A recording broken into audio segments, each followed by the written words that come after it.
Welcome to the 80s. It's where I would live if we could all... I was actually, for those of you who don't know, Rick Dees on the local 80s station replays, or he doesn't actually replay, he relives a whole weekend of the 80s every weekend with news and gossip and everything. And a friend of mine from the continent who's been living here a while finally realized that he's doing this. And I was like, yeah, of course he's doing this. And it's this idea. It's like, I never realized how much living in the past has become part of every weekend of my life. But it's there. This, it's not easy, though, because to go back to the 80s for people who lived it, it was awful for so many people. I was just watching, as I tend to do, RuPaul's Drag Race yesterday. And there was a contestant in one of the seasons who was in his 50s. So he lived through New York City during the time of the AIDS epidemic. And he shared what that was like and how many of his friends he lost in that time. So it seems strange to open this month of celebration with this idea. We had our opening song, Celebrate. That is what's played at, well, it used to be what's played at the beginning of almost every wedding reception. That's what gets the people on the floor. There are changes afoot. Right now, it seems that Whitney Houston's I Want to Dance with Somebody. I go to a lot of weddings, as you might expect. It seems that I Want to Dance with Somebody has become the in vogue song for that right now. But celebrate is an important word. It didn't really appear as a verb until the mid-1500s. And this is church, so it might not surprise you to learn how it was used when it came about. Those of you who grew up Catholic might understand, or otherwise, it was used almost exclusively to celebrate Mass. It was a religious experience. That's how it was really used as a verb when it came about. And so it might have felt out of sync to have these celebration songs and some of these readings that are kind of dark, but stay with me through this, because we also sang That's What Friends Are For. Now, those of you here might remember that That's What Friends Are For was actually a cover of a song that Carol Bayer Sager and Burt Bacharach wrote together. Rod Stewart recorded it first in 1992, but in 1985, there was this wonderful cover with Gladys Knight, Dionne Warwick, Stevie Wonder, and Elton John. Then there is a version you should all watch. That's Luther Vandross, Whitney Houston, Dionne Warwick, and Stevie Wonder. It was on the BET Awards in the 80s. But that song was hugely rewarded. It won all kinds of awards. It also raised $3 million for AIDS research. At the time in the 80s, I don't want to send everyone back, but it was everywhere. The work to try to change and divert the course of this disease that was taking so many people. And it's strange in a way to think of a song being celebrated again amid a time of such tragedy.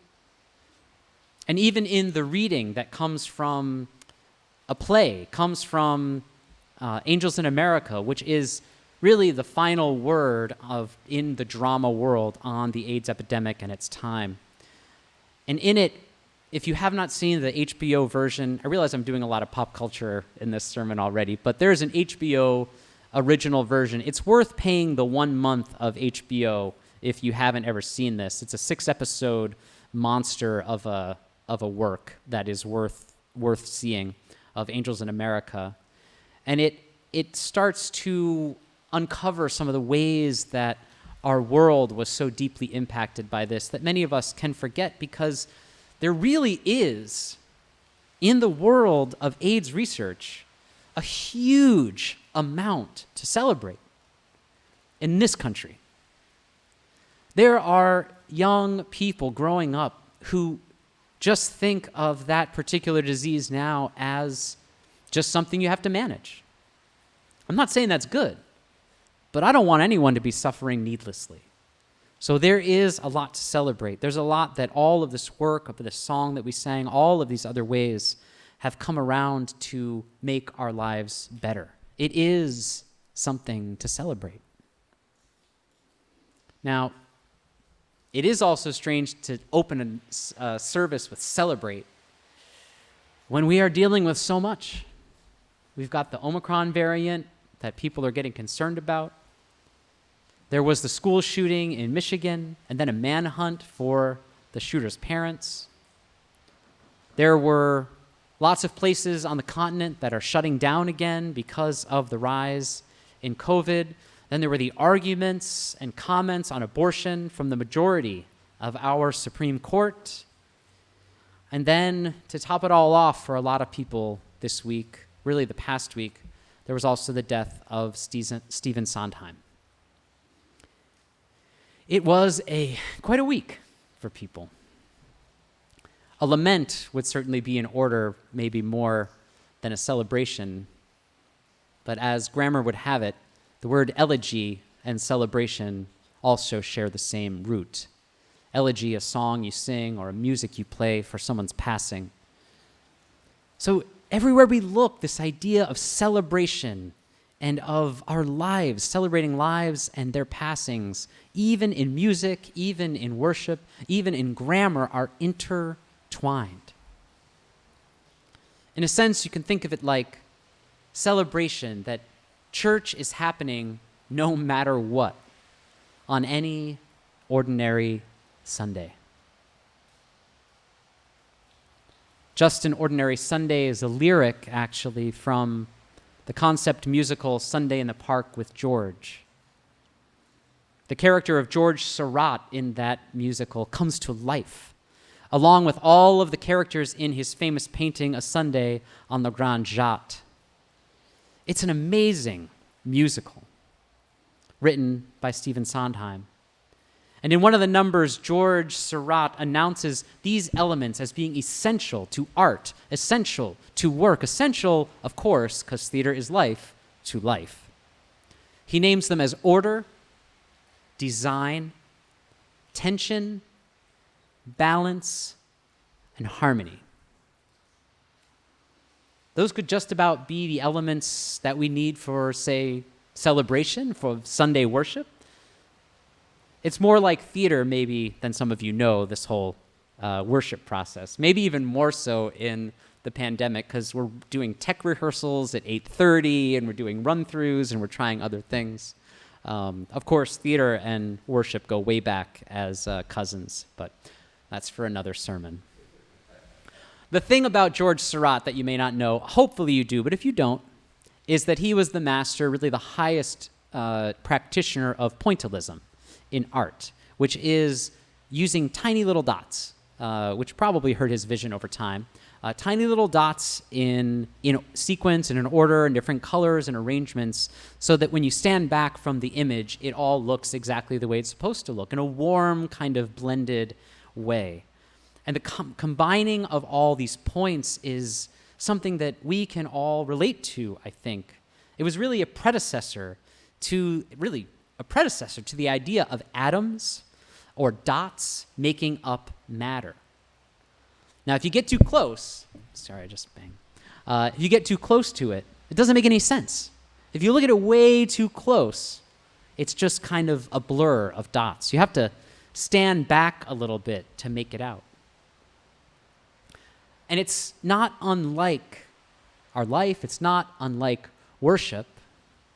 If I focus a little too much on any one thing, if I just look at the one thing in worship, look at the one thing in life, look at the one thing in my week that is bothering me, I'm giving that all my attention. One of the lessons of art, one of the lessons of visual art is to step back and to take it all in, to see the whole work, to see the whole life, to finish the hat. You can look at the whole thing and think about what it all means together. You can look at the order, the design, the tension, the balance, and harmony, just like today, just like in worship, just like any ordinary Sunday. And on this Sunday, in this time, in this place with our church, after this week really of being part of those awards, this upcoming season that we're having together, it started to give me this thought, another voice maybe, another sound from one of Stephen Sondheim's works. The words, "There's a place for us," started kind of coming up for me. "There's a place for us" comes from West Side Story, which is a story of star-crossed lovers. And this is the song that they sing to one another, these words that they sing to one another in the song Somewhere, "There's a place for us." Of course, West Side Story was an adaptation of Romeo and Juliet. It was never going to end well for those stars. But the song, like so many other songs, reminds us that we'll find a new way of living. We'll find a way of forgiving somewhere. It's really with a heavy heart for me. I don't want to be too particular and think I'm just thinking too much about one thing that you all may not care about. But man, it is really hard to express how important a person to so many of my friends and so much of my world that Stephen Sondheim is. To give you an idea, I have many friends. I actually have one friend right now who's in the revival of Company, and although I can't speak for her, I know a lot of my other friends would literally keep doing musical theater, would do every other show they had to do to keep working, just because someday they might get cast in a Sondheim musical. Am I wrong, Leslie? I mean, this is what people do. There are this group of people in musical theater, one of the great American art forms. That's all they want to do, is do Sondheim. And remember, about a year and a half ago, one of the first big live experiences we had in the pandemic was the 90th birthday celebration of Sondheim. It was a YouTube extravaganza, and it was one of the first big events of joy and of something going on where people from their apartments all over the world and groups got together and performed these songs in celebration of this man's birthday.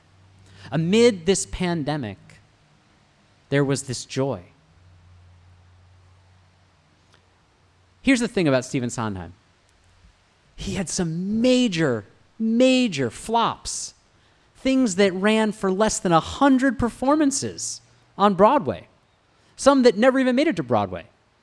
Yet he also had these great wins. And that is not the kind of person who would focus on the losses. You have to have that sense, that stepping back from what he did. And he started off like a star. His first thing he ever did on Broadway was writing the lyrics for West Side Story at 27 years old.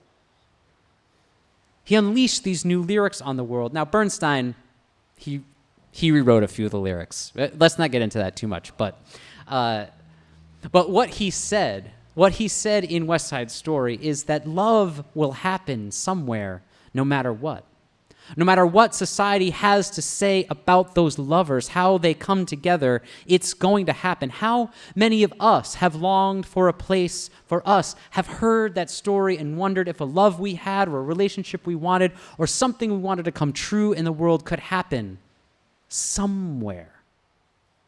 There's a place for us. Because sometimes forbidden love is a little more fun. Let's be honest. I think Stephen knew that. It's part of being alive. And as Unitarian Universalists who all probably had these other faiths, we probably had these moments where we were like, am I going to go to that church that welcomes atheists and agnostics and strange spiritual believers? Like, it seems a bit forbidden. I feel like we stand in a good tradition of doing a little bit of what we were told was naughty. And that is part of being alive, friends. I have said before that if religion is anything, Forrest Church tells us, as an old, now past Universalist minister, says that religion is the human response to the dual reality of being alive and having to die. And humans have been talking about this dual reality for a long time. The first faiths, where did they look for the answers? To the stars, to the celestial above us. So many of our primal faiths, so much of the wisdom of the first faith of these lands, of the Hawaiian religion, is guided by the movement of the stars through space, through time, and our earth spinning tinily in this massive galaxy inside an even more massive universe. And there are plenty of people still looking to answers from the stars. Man, my friend Jason cannot put down his astrology app. People are still looking to the stars for answers. And right in the name, even our forebears in faith were trying to make sense of the stars, the points of color, of light in the sky. Faith and history of the Hawaiian people intertwine, and the stars have always been used to guide our way home. Celebrations of life are one of the main things we do here. Celestial and celebration together. This idea of remembering people is one of the things I think Unitarian Universalists offer the world in a way that many other religions do not. The way we celebrate lives, have memorials. I mean, right here where I'm standing, there were at least 2 memorials that people chose to have before they died, which is really how we should celebrate life. There was Margaret Mann's French bistro, amazing festivity, and there were others. And that is the essence, doing as much as we can while we are alive, because heaven knows we're all going to die, friends. And in his song, Being Alive, from the show Company, this show Company is all about intimacy. And I know I talked the other week about a faith, finding an intimacy in our faith. And seeing how it plays out for people is what was the basis of Company. And the question in that show is whether self-sufficiency is really a virtue, or whether it's a learned response, a way we make ourselves fit into the world that we think won't love us. Many of us are like that main character in Bobby. Us Unitarians may have bounced around in other places, not quite felt welcome, not quite felt that warmth. And that's why one of the things I think most about when we welcome people is whether we would ever be that kind of place to somebody else. It's so hard to get into a relationship with a faith. But when we find a place for us, it's ours, and it means so much to us. So we come to Sundays and other times to remember, to literally put ourselves back together again. There is no such thing as another ordinary Sunday, friends. That's the joke underlying that song. The ordinary, that we get to have it again, is extraordinary. Not a day goes by that is not special, that is not different, that does not offer something new to the life of those being alive. And that offers so much more and more to those who are exhausted, who are worn out, and who are tired of being alive, like in our reading. And we might want to pull away and be alone again, but no one is alone in this place. This faith that we have found, that we celebrate weekly for some, daily for still others, we have a good thing going here, and part of the celebration we live is in knowing that we could die. And the knowledge that what we have offered, what we have contributed to the future, to where we are, this community that means so much to us, this building of the beloved community, that is an investment in every single ordinary Sunday to come, because it tells every one of us here, every one of us to come, there's a place for us, each one of us. And no one's going to harm you, not while I'm around. Ours is a faith of questions, friends, where witches can be right and even help us celebrate the solstice service in 2 weeks, where giants can be good. Here, you decide what's right. You decide what's good. And just remember, when it's hard to see the light now, just don't let it go. Things will come out right now. We can make it so. Someone is on your side. No one is alone.